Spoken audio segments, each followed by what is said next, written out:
Book Ever, the podcast where we talk about your favorite books. I'm your host, Julie Strauss, and for the second week in a row, I'm talking to a bookstore owner. It's almost like I have an evil plan to convince all of you to open your own indie bookstores. I really hope it works. Today I'm talking to Leah Koch, who with her sister B is one of the owners of the Ripped Bodice, the only exclusively romance bookstore on the West Coast and one of my favorite places on the whole planet. Leah moved to Los Angeles to attend USC, and preferring the eternal sunshine to Chicago winters, she never left. Her favorite romance subgenre is contemporary, particularly lesbian romances. And when she isn't reading, she enjoys crafts of all kinds, watching women's soccer, and the antics of her 3 cats. Today, Leah joined me to talk about why she thinks Vision in White by Nora Roberts is the best book ever. Now, Leah and I talked for almost 2 hours because we had a lot of ground to cover. But since this is meant to be a shorter podcast, I had to edit out quite a bit of our conversation, which was a drag. Make sure you check the show notes for some extra topics that I couldn't include in this episode. I especially want you to check out the Ripped Bodice's annual State of Racial Diversity in Romance report, which is going on 5 years strong. You'll see which publishers are truly committed to non-white authors and which ones are not. And I think you'll find it really illuminating and well worth the read. For more information on how to support this podcast, check out my Patreon. For about the cost of a latte, you can have access to all sorts of extra goodies. Every week, you'll get exclusive interview clips with my guests that are only available to patrons. I also send out advance notice of the books we discuss, curated reading lists, my monthly reading wrap-ups, including the good, the bad, and the DNFs, and essays about the reading life. Go to patreon.com, that's patreon.com/bestbookever to learn more about how you can help me keep the candles burning over here in my reading cave. Now, back to the show. Hi, Leah. Welcome to the Best Book Ever podcast. Thank you so much for having me. Do you remember the first romance you ever read? No. It would be a lot easier if I did. B and I represent the two opposite ends of the spectrum. So she's older than me, and our mother was not a romance reader, but she was an extremely voracious reader and quite obsessed with turning us into readers. So we went to the bookstore as a family very frequently, to the library a lot as well. But, we were very fortunate. I think our parents really wanted to build up our libraries, so they would buy us a lot of books. As soon as we were, I don't even remember, but presumably of a reasonable age that we would not harass the other customers, our parents would set us loose and say, meet back here at X time. And it was a huge store. It was 2 stories, huge bookstore, Barnes & Noble in Chicago, where we grew up. And, off we would go. And I know for B, she was really into history from the time she was very young. She was really into historical fiction. So in the bookstore, historical fiction was right next to romance. So as she tells it, she literally sort of just stumbled over there one day, and she was and still is very into fashion. And, there are these beautiful dresses on the cover, and our parents did not put any restrictions on what we could read. To my knowledge, I assume if we'd showed up with something insane, they wouldn't have let us buy it. But, so she plonks it back on the stack, and they're like, okay, whatever. So she gets really into historical romance novels. I'd say probably around age 12.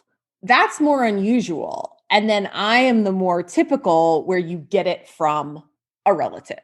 A lot of times it's your mom, your aunt, your grandma. In this case, it was my sister. And I think I probably read, 1 or 2 historical romances, and was kind of like, I like this, but wouldn't it be great if they were wearing jeans? And I wasn't into the history part of it as much as B was. I still am not. We've retained these identities into adulthood. So then I was like, I wonder if this exists in modern times. Turns out it did. And in addition to bookstores, there's an incredible library in Chicago that everyone should visit called the Newberry Library. And every year they do a used book sale, which is like, just the most incredible used book sale in the world. It like fills up this place. And we used to go every year and they would have a whole room of just tables and tables and tables of romance novels for like 99 cents each. Yeah, I think there was a lot of trial and error in terms of and learning, the different subgenres of romance and the different tropes of romance and recognizing books that might be written with older readers in mind versus, what we wanted, which is the more sort of not YA, but just like young, fun, let's say the Sex and the City type thing. Mm-hmm. And I mean, we're going to get to this later because it's why I chose the book that I chose. But I do think that when I discovered Nora Roberts, it was like a whole world opened up. And it was a very seminal moment in my romance journey, but we can talk about that later. Were you ever interested in other genres, or have you always been pretty focused on romance? Yeah, I still read all other kinds of stuff. And I mean, I still read other things now. YA wasn't what it is today, but I loved books written for my age. I really debated choosing one of those for this today. I didn't because I was scared that if I went back and read one of my favorites, it was going to be disappointing. Oh, and that's the worst. I know. Yeah, I really, the two books that were hugely important to me when I was, maybe 13, 14 were Hope Was Here by Joan Bauer, which was like very proto YA. I'm gonna reread it someday. I'm like worried that this has like, I don't know, something bad in it or it hasn't aged well.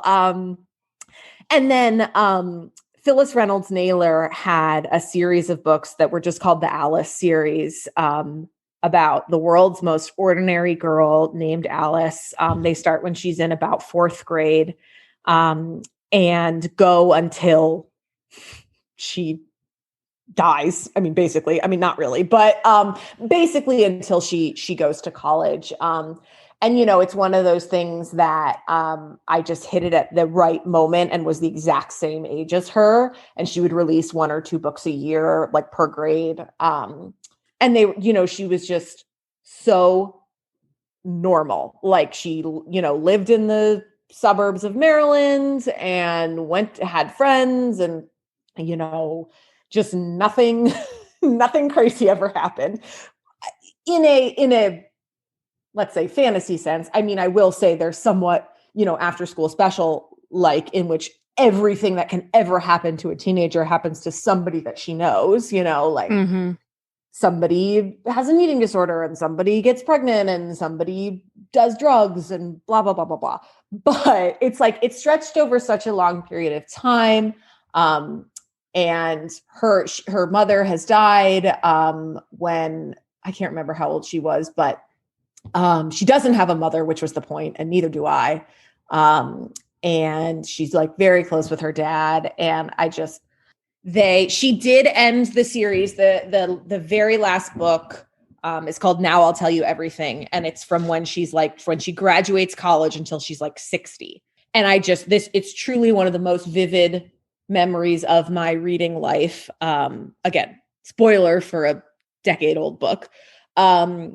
She is going to get married. And like I said, her mother has been dead for a long time. And she goes up to the attic in her childhood home to get out her mother's wedding dress. And there's a handwritten note on top of the dress in her mother's handwriting. And it says, "I know I would have loved him." Oh my God. I never cry when I'm reading books, ever. And I just absolutely burst into tears and was just like sobbing. I literally called my father sobbing, which was not a good idea because he thought I'd like cut my finger off or something. And I was like, you're doing such a good job at being a parent. And he was like, what the heck is wrong with you? And I was just like, do I tell you that I love you enough? And he was like, yes. So then you and your sister, you go through college and you're both still romance fans and you decide to open a bookstore. Can you tell me a little bit about what prompted that decision? Yes. The only thing I cared about in college was being in California.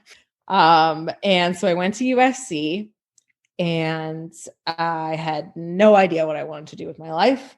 B went to Yale because she is an overachiever and she studied Renaissance history. Then she went to graduate school at NYU and got a master's in fashion history and wrote her thesis on the fashion in historical romance novels. So while she was an undergrad at Yale, she had taken a class at Yale called Reading the Historical Romance Novel. And it was taught by two professional romance novelists who also went to Yale.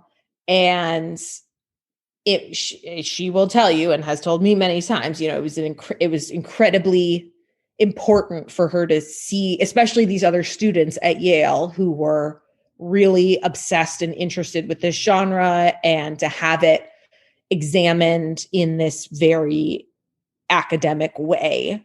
So that, coupled with then doing her thesis, brought her to the same point I was at and not knowing what to do with her life. And I got her, she came out to visit me in LA, I think in her last semester of graduate school. And I was then on a campaign to get her to move to LA.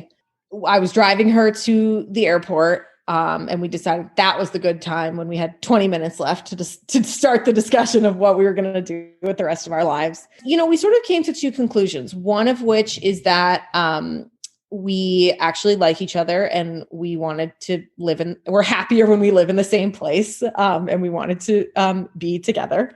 Two, that we wanted to be our own bosses. And we wanted to do something that would allow us to explore a lot of different interests and give us a lot of freedom to do all the different things we wanted to do. And so the conversation literally went like, what if we had a store that was sort of the home base for everything that we wanted to be? Okay, what are we selling at this store? Well, we're selling, you know, gift items and things made by and for women. Well, we really like books, so we should sell some books too. And the books that we like are romance novels, so we should sell romance novels. What if we only sold romance novels? And then we got to LAX and she got to get out of the car. She literally got on a plane and several hours went by, and then we called each other and we were like, I think that's actually a really good idea. And we really didn't look back. We were pretty much like, yeah, this is a good idea. This is the benefit of youth. I'm still extremely young, but at that point I was very young. And we were like, in the way of 21-year-olds, this is the greatest idea in the world, and no one's going to tell us differently. And it's a good thing we did think that way, because if we'd been older, I really think we wouldn't have done it. We would have been talked out of it, because we did tell so many people and they were like, this is a terrible idea. And it was full steam ahead from there. B moved to LA when she graduated. We spent the summer putting together our Kickstarter. I had one more semester of school. I graduated in the middle of the year. So I was in school when we launched our Kickstarter. And then I graduated in December and we opened in March. And that was March 2016. And we've now been open for 5 years. Tell me how you came across this book that we're talking about today, Vision in White. This was not my first Nora Roberts. I think in the course of all those used book fairs we talked about, I must have, gotten some Nora Roberts, because I don't know if you know this, but she's written like 250 books. So again, in that exploration of, wouldn't it be great if these historical romances had jeans in them? I think I came across some Nora Roberts. I don't remember which was the first one. I was instantly captivated. It was everything that I wanted in a romance novel. Why don't you tell my listeners the general plot? So this is the first in a series of 4 books about 4 friends who own a wedding planning business together in Greenwich, Connecticut. And each of them gets a book. The books are super, super interconnected. We're going to talk about that. But each one focuses on a specific couple. And they each do part of the wedding planning business. So one of them is the photographer, and one of them is the florist. One of them does the cakes, and one of them is the planner. So the first book is about Mackenzie, who's the photographer. And she is very cynical about love because her parents got divorced when she was very, very young, and her dad is extremely absent, and her mom is kind of a manipulative, horrible psycho.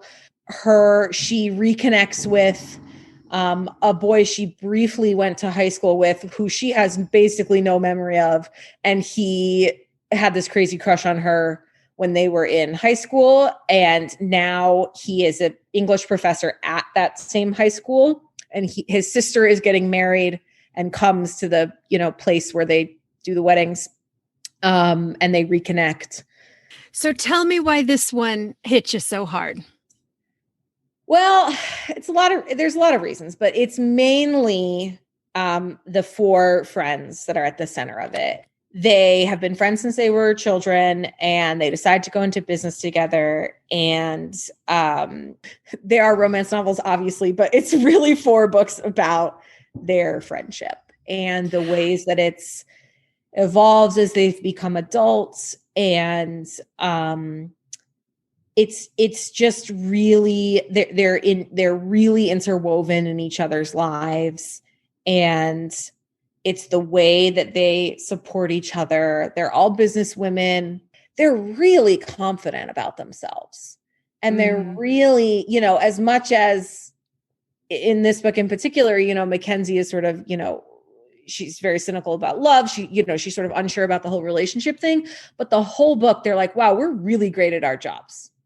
And they're like, they have so many, they deal with all these different clients, and there's like so many crazy wedding people, and they're really funny, like moments, with people like going crazy at weddings, and they're really competent. There's a phrase we like in the romance community called competence porn, which is just people who are really good at their jobs. The hero has that also. So he's a teacher. There's a really beautiful scene where the mother of a student comes and, tells him what an impact he's had on her son.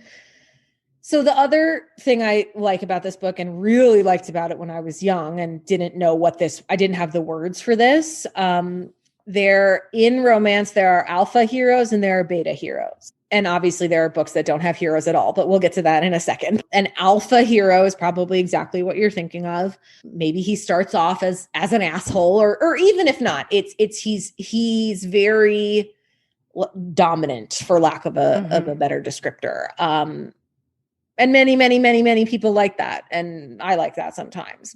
But I think the first time I read this is probably one of the first beta heroes I've read, which is, just a term for sometimes a guy who's not an asshole. But I think now these days those definitions are a little bit simplistic, but we'll hang on to them for now. This is going to sound like a diss to alpha heroes, which it's not, but I would say a beta hero tends to be less touched by toxic masculinity. Yeah, I would say that too. So Carter, that's the name of the character in this book. He knows right away that he wants to date her. And it's very much, he's chasing her. as opposed to the other way around. Mm-hmm. And he is much more in touch with his feelings and emotions than she is. It's a very much a role reversal. And he's not scared of commitment. Again, not that there's anything wrong with a hero who is. We're going to fix him by the end of the book. It's fine. It's just, it wasn't the norm in 2009. It's still not the norm now. A little bit, it's better now, but he's just a very, I would say, feminist hero. He's incredibly supportive of her work. He thinks she's great at her job. He wants to figure out how to make a relationship work between them. For me, it's always about the series as a whole. So like, yes, I like this book and I picked this one because it's the first one, but it's really about the series as a whole. If you read the next book, which is called Bed of Roses, it's about the florist. Her hero is super alpha. You get everything in one series. That is it's just the most delicious payoff when you get to see somebody develop. And this is, I truly think this is one of the greatest examples of this. Parker is the woman who is the wedding planner and who runs the business, and it's her family's home. She grew up super rich, and it's her family's mansion that they do the weddings in. And she is the last book. And it is just the most fantastic payoff that you've watched her in these other three books be so supportive of her friends and just be a side character. And then she gets her own book. The other option was to do the last book, but it's not as good if you don't, still a good book on its own, but it's just not as satisfying when you don't, watch her over the three books. Okay. I would even posit that this is more of the wish fulfillment in this book is that friendship, those four Absolutely. women. This is what every woman I know to this day, every one of my friends would say, yeah, that's the dream, to live in a compound with my three best friends. Yeah, for sure. Each of us be successful and supportive of each other. That is the dream. For sure. And I think I was 17 the first time I read this. I didn't know I was gay yet. I wouldn't know for quite a long time. Took me a long time to figure it out. And looking back, that is a huge part of why I was so obsessed with this series. Oh, how interesting. Because I don't think I even knew that lesbian romances existed. Even if they did, even if I'd read one, I wouldn't have been like, oh, this is me, because I didn't know yet. But I really identified with how connected to their friends they felt, because I felt that way also and still feel that way. And as you say, like, that was the part that really drew me in. And I was kind of like, well, the guys are there, but who cares about them? I'm curious why you chose a standard heterosexual romance instead of choosing a queer romance. It's a great question. I thought about it because I wanted to choose something that was really fundamental to why I started reading romance. And I didn't start reading queer romance until I was graduated from college. Like the very end of college. For one, there just were not that many to choose from. It just had not even entered my consciousness yet. And because I think looking back, I recognize how I was creating space for myself in this story. I think for a lot of young people nowadays, it's exactly what they do with fan fiction. So they take a book or a movie or something with no queer characters and they make them all gay. And it's great. And I love reading them. I think it's what many, many people who, for whatever part of their identity are not, let's say, the standard, have done for, millennia, which is find yourself in that story. I think the other thing about Nora Roberts, they feel so timeless to me. I have an enormous Nora Roberts collection that's all displayed on my bookshelf. I have a spreadsheet where I keep track of the ones I already have, and all the different editions, because every book has been released 7 times. There are definitely ones that feel dated. her older work. Yeah, it's for sure dated. However, her work has a very timeless quality to it for me. So what are you reading now, Leah? Well, I am fortunate because I do this for a living, that I'm usually reading things that are not out yet.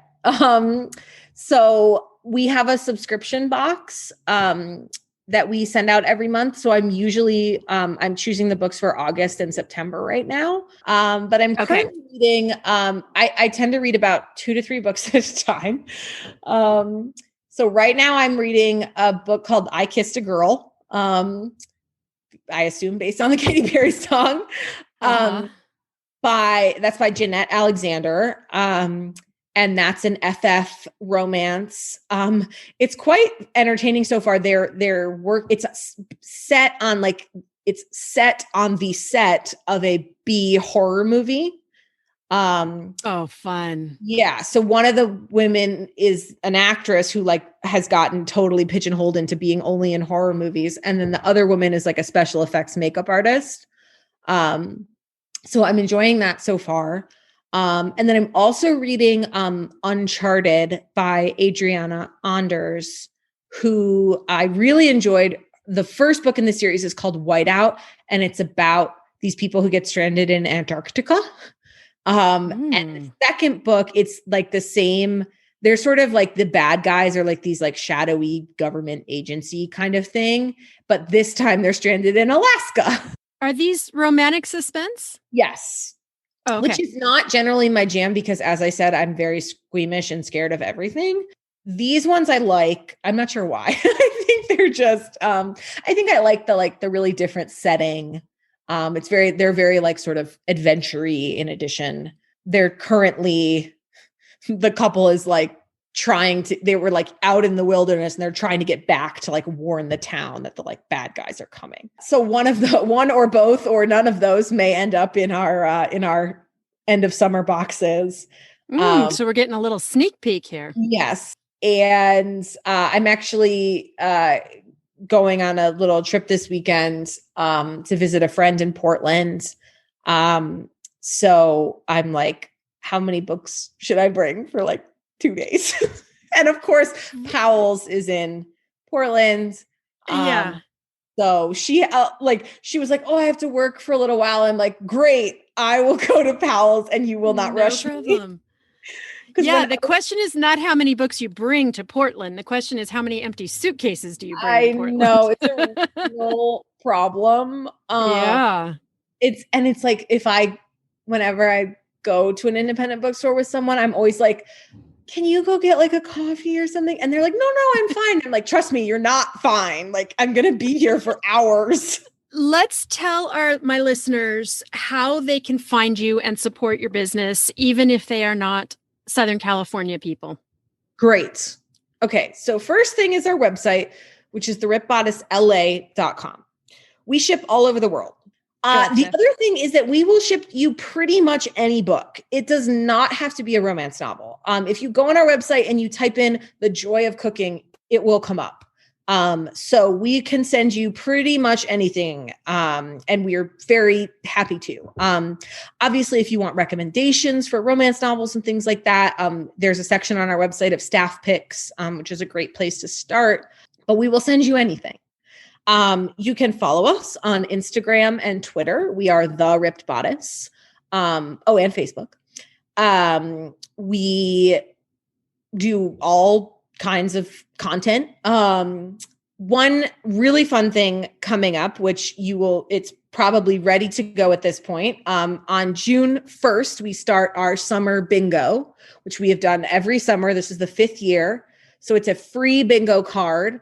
And it has squares with a lot of the things we've talked about today. So it'll say something like enemies to lovers, or, takes place at a wedding, or, involves a dog or something like that.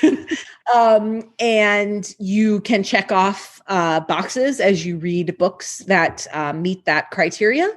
And it can totally just be for fun. And also, if you finish a row, you can enter on our website, and it's like when you were little at the library and they give you a prize for reading books. You can enter and we will draw names, and some people win prizes. Everybody doesn't get a prize, but we draw names at the end of the summer and people get prizes. And it's very fun. We also have a Patreon, just like this podcast. So, I mean, obviously, the number one way to support an independent bookstore is to buy books from that store. But you can also join our Patreon if you like. We give personalized recommendations on there.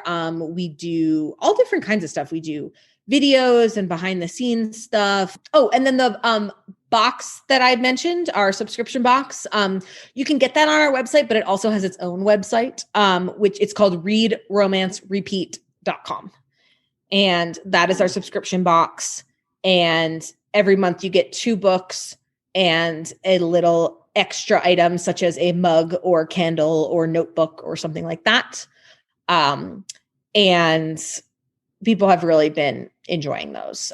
So it's very fun. We have quite a packed virtual events schedule for June.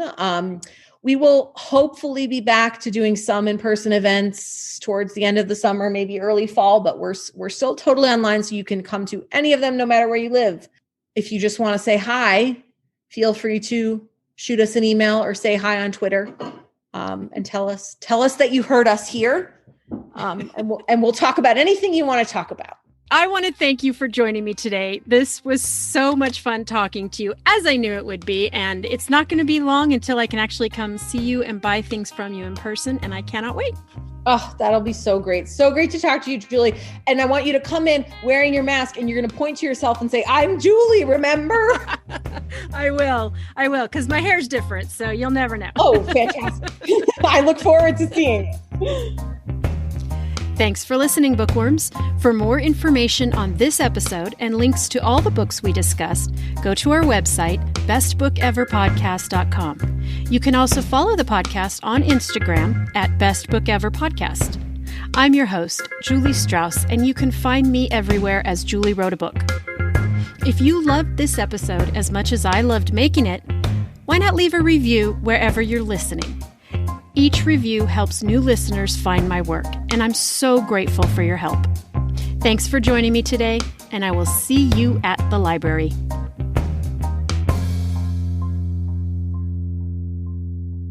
I'm sorry, it was supposed to be 30 minutes. We just talked for an hour and 45 minutes. No. Okay, if I knew it was supposed to be 30 minutes, I would have not talked as much.